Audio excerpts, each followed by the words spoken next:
Alhamdulillah Alhamdulillahilladzi arsala rasulahu bil huda wa dinil haq liyuzhirahu ala dinihi kullihi walau karihal kafirun. Ashhadu an la ilaha illallah wahdahu la syarika lah wa ashhadu anna Muhammadan abduhu wa rasuluhu la nabiyya ba'dah. Allahumma salli wa sallim ala hadzal nabiyil karim wa ala alihi wa ashabihi rasulillah ajma'in. Amma ba'd. Fa ya ibadallah, usikum wa iyaya bitaqwallah, faqad fazal muttaqun. Qala Allah ta'ala fil Qur'anil Karim, a'udzu billahi minasy syaithanir rajim. Bismillahirrahmanirrahim. Ya ayyuhalladzina amanu taqullaha haqqa tuqatih wa la tamutunna illa wa antum muslimun. Shadaqallahul adzim. Kaum muslimin jamaah rahimakumullah, puji syukur senantiasa kita panjatkan kehadirat Allah Subhanahu wa taala atas segala limpahan rahmat, karunia, taufik dan hidayahnya kepada kita. Khusus pada hari ini, hari Jumat, kita masih diberi nikmat kesehatan dan kesempatan oleh Allah, sehingga kita bisa memenuhi panggilan Allah untuk melaksanakan salat Jumat berjamaah di masjid yang mulia ini.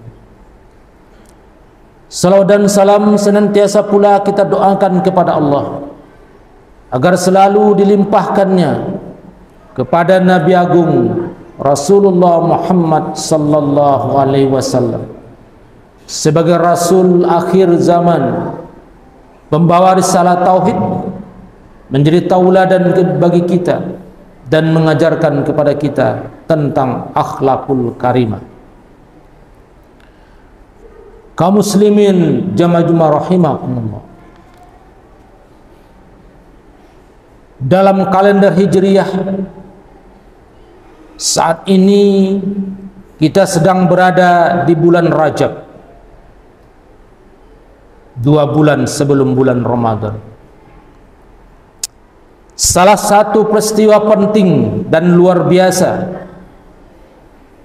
yang terjadi pada bulan Rajab ini adalah peristiwa Isra dan Mi'raj. Peristiwa itu terjadi pada tanggal 27 bulan Rajab. Peristiwa Isra dan Mi'raj merupakan sebuah peristiwa spiritual yang sangat jauh dan sulit bisa digambarkan dengan akal manusia. Namun Rasulullah sallallahu alaihi wasallam telah menempuhnya dalam waktu yang sangat singkat. Bahkan akal manusia sesungguhnya tidak bisa atau tidak mampu menerima kenyataan ini jika tidak dilandasi dengan keimanan yang matang. Isra adalah perjalanan atau peristiwa ketika Allah memperjalankan Rasulullah Muhammad sallallahu alaihi wasallam dari Masjidil Haram ke Masjidil Aqsa. Sedangkan yang dimaksud dengan Mi'raj adalah peristiwa diangkatnya atau dinaikkannya Rasulullah Muhammad sallallahu alaihi wasallam oleh Allah melintasi lapisan-lapisan langit tertinggi yang tidak terbatas atau tidak terjangkau oleh kemampuan akal manusia, dan waktu yang ditempuh oleh Nabi menjalani itu semua hanyalah 1 malam. Hal ini dijelaskan oleh Allah di dalam surat Al-Isra ayat pertama. Allah mengatakan, A'udzubillahi minasyaitonir rajim, bismillahirrahmanirrahim. Subhanallazi asra bi'abdihi laylam minal masjidil haram ilal masjidil aqsa allazi barakna haulahu linuriyahu min ayatina innahu huwas sami'ul basir. Kata Allah, Maha suci Allah yang telah memperjalankan hambanya Muhammad sallallahu alaihi wasallam pada malam hari dari Masjidil Haram ke Masjidil Aqsa, dan telah kami berkahi di sekelilingnya agar kami perlihatkan kepadanya tanda-tanda kebesaran kami. Sesungguhnya Dia Maha mendengar dan Maha melihat.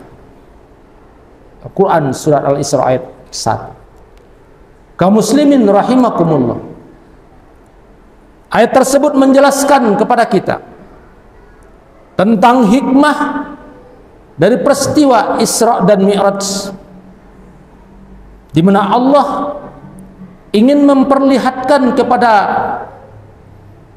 manusia mulia tentang tanda-tanda kebesarannya. Sebagaimana Syekh Tantawi dalam kitab tafsirnya mengatakan, Isra Mi'raj tersebut Allah ingin menunjukkan kepada manusia mulia Rasulullah Muhammad sallallahu alaihi wasallam tentang kemuliaan beliau, dan sekaligus juga untuk menambah keyakinan beliau untuk tetap yakin melanjutkan dakwah risalah Islam kepada umat manusia. Di antara tanda-tanda kebesaran Allah itu yang Allah perlihatkan adalah tentang bertemunya Nabi Muhammad dengan malaikat Jibril dalam bentuknya yang asli. Kemudian juga Allah perlihatkan kepada Nabi Muhammad tentang surga, tentang neraka, dan beberapa keajaiban-keajaiban lainnya. Selain memperlihatkan tanda-tanda kebesaran Allah, peristiwa Isra dan Mi'raj juga menjadi obat bagi Rasulullah Muhammad SAW yang ketika itu sedang dilanda kesedihan yang mendalam. Ada dua kesedihan yang melanda Rasulullah pada waktu itu. Yang pertama adalah wafatnya paman beliau, Abu Thalib, seorang manusia yang sangat peduli kepada Rasulullah, menjadi penjaga, menjadi pelindung Rasulullah. Orang-orang Quraisy tidak berani mengganggu Rasulullah karena berada di bawah lindungan Abu Thalib. Kemudian yang kedua, 2 bulan setelah imam pamannya meninggal, istri yang tercinta Siti Khadijah juga dipanggil oleh Allah. Siti Khadijah bukan hanya sebagai istri bagi Rasulullah, jauh melampaui sebagai istri. Siti Khadijah adalah sebagai pendukung utama dakwah Rasulullah, karena Khadijah sudah rela mengorbankan semuanya untuk Rasulullah dan dakwah. Jiwa, harta, dan semuanya dikorbankan oleh Siti Khadijah untuk lancarnya dakwah Rasulullah. Dalam kondisi seperti itulah datang undangan Allah kepada Nabi Muhammad SAW untuk pelaksanaan atau menjalankan Isra dan Mi'raj. Hal ini tentu saja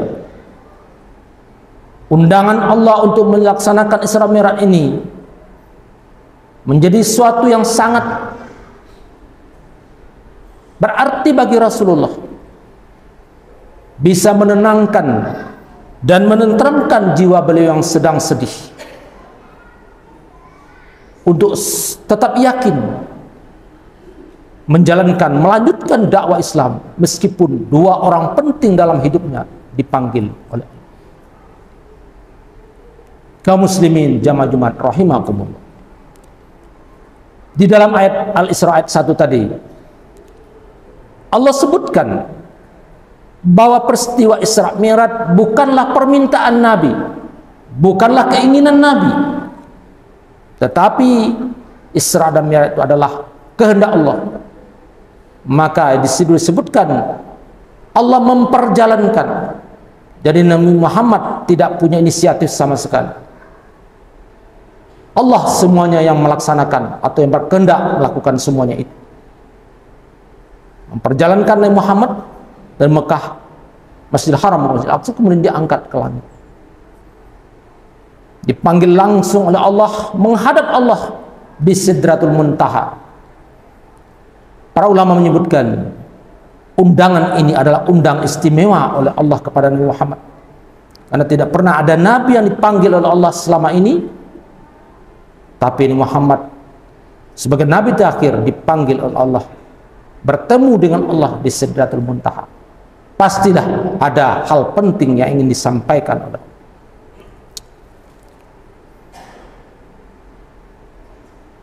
Pada peristiwa Isra Mi'raj ini peristiwa penting dan hal penting yang disampaikan oleh Allah kepada Muhammad tidak lain dan tidak bukan adalah perintah sholat.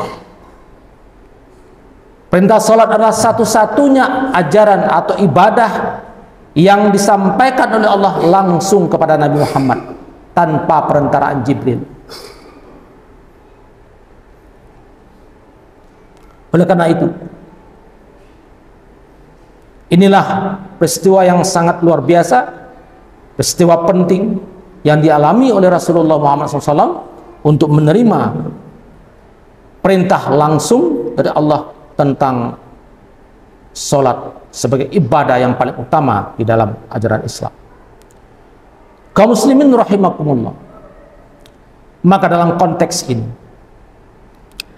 sesungguhnya yang perlu kita lakukan kalau kita ingin memberikan makna yang substansi terhadap Isra Mi'raj, kita tidak perlu mempertanyakan bagaimana perjalanan itu mungkin atau tidak, karena di luar akal manusia.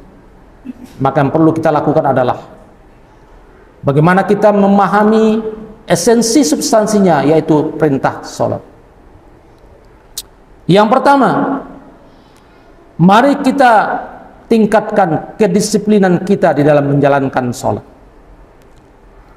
Allah sangat sayang kepada Nabi Muhammad dan umatnya. Ketika pertama kali perintah sholat disampaikan Allah kepada Nabi Muhammad berjumlah 50 kali sehari semalam. Tapi kemudian diturunkan, dikurangi oleh Allah menjadi 5 kali sehari semalam. Pertanyaannya sekarang adalah, apakah kita sudah menjalankan sholat 5 kali itu dengan baik dan sempurna? Kadang kita masih sering lalai di dalam melaksanakan sholat. Kadang urusan dunia masih kita utamakan daripada sholat. Ketika azan berkumandang, kita tidak langsung berwudu untuk melaksanakan sholat, tetapi kadang kita masih melanjutkan rapat atau melanjutkan urusan yang lain di kantor atau dimanapun tempat kita bekerja. Sholat selalu kita tunda demi pekerjaan dengan alasan atau berpikir waktu sholat masih panjang. Tetapi kita lupa dengan umur kita yang bisa saja umur kita ini ditetapkan Allah, dipanggil oleh Allah dalam waktu sekejap. Kedua, mari kita tingkatkan kualitas sholat kita. Tujuan utama sholat diwajibkan oleh Allah adalah untuk mencegah kita dari perbuatan keji dan mungkar. Allah katakan di dalam Al-Quran, inna salata tanha anil fahsya'i wal munkar. Sesungguhnya salat itu mencegah dari perbuatan keji dan mungkar. Surah Al-Ankabut ayat 45. Karena itu, mari kita buktikan bahwa salat yang kita laksanakan ini bisa berpengaruh terhadap sikap, sifat, perilaku dan tingkah laku kita di dalam kehidupan kita di dunia ini. Perbuatan yang suka menghina, melecehkan atau merendahkan orang lain harusnya kita tinggalkan. Kita buang jauh-jauh sikap seperti itu sebagai bukti bahwa salat kita berkualitas. Yang ketiga, mari kita pahami esensi salat. Ibadah salat bukan hanya sekedar gerakan-gerakan, tetapi seharusnya kita bisa menghadirkan Allah dalam diri kita, dalam kehidupan kita. Rangkaian salat dimulai dari mengagungkan Allah, membesarkan Allah dengan takbir, dan kemudian diakhiri dengan salam untuk menebarkan kedamaian, menebarkan keselamatan, menebarkan kebahagiaan kepada umat manusia. Dan terakhir, marilah kita jaga salat kita. Sebagai manusia, kita berharap bisa meresapi nilai-nilai di dalam salat, mengagungkan dan membesarkan asma Allah, sehingga kita bisa menjadi bahagian dari hamba Allah yang bertugas mewujudkan rahmatan lil alamin bagi semua umat manusia. Demikian khutbah kita pada hari ini, semoga bermanfaat bagi kita semua. Aku liqauli hadza fastaghfiruhu innahu huwal ghafurur rahim.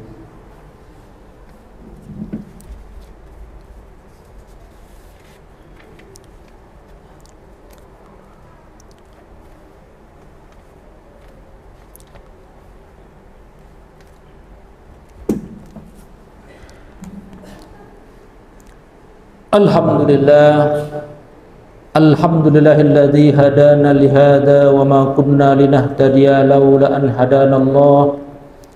Asyhadu an la ilaha illallah wahdahu la syarika lah wa asyhadu anna Muhammadan 'abduhu wa rasuluhu la nabiyya ba'dah. Allahumma shalli wa sallim ala hadzal nabiyil karim wa ala alihi wa ashabihi rasulillah ajma'in. Amma ba'du. Ayuhal hadirun al-kiram, ittaqullaha haqqa tuqatih wa la tamutunna illa wa antum muslimun. Innallaha wa malaikatahu yusalluna 'alan nabi ya ayyuhalladzina amanu sallu 'alaihi wa sallimu taslima. Allahumma shalli ala Muhammad wa ala ali Muhammad kama shallaita ala Ibrahim wa ala ali Ibrahim wa barik ala Muhammad wa ala ali Muhammad kama barakta ala Ibrahim wa ala ali Ibrahim fil alamin innaka Hamidum Majid. Allahumma ighfir lil muslimin wal muslimat wal mu'minin wal mu'minat al ahya minhum wal amwat innaka sami'un qaribun mujibud da'wat ya qadil hajat. Rabbana taqabbal minna innaka antas sami'ul alim wa tub 'alaina innaka antat tawwabur rahim. Rabbana la tuzigh qulubana ba'da is hadaitana wa hab lana min ladunka rahmah innaka antal wahhab. Rabbana hab lana min azwajina wa dhurriyyatina qurrata a'yun waj'alna lil muttaqina imama. Rabbana atina fid dunya hasanah wa fil akhirati hasanah wa qina adzabannar. Ibadallah, innallaha ya'muru bil adli wal ihsan wa ita'izil qurba wa yanha 'anil fahsya'i wal munkar wa baghi ya'izukum la'allakum tadhakkarun. Waladzikurullahi akbar.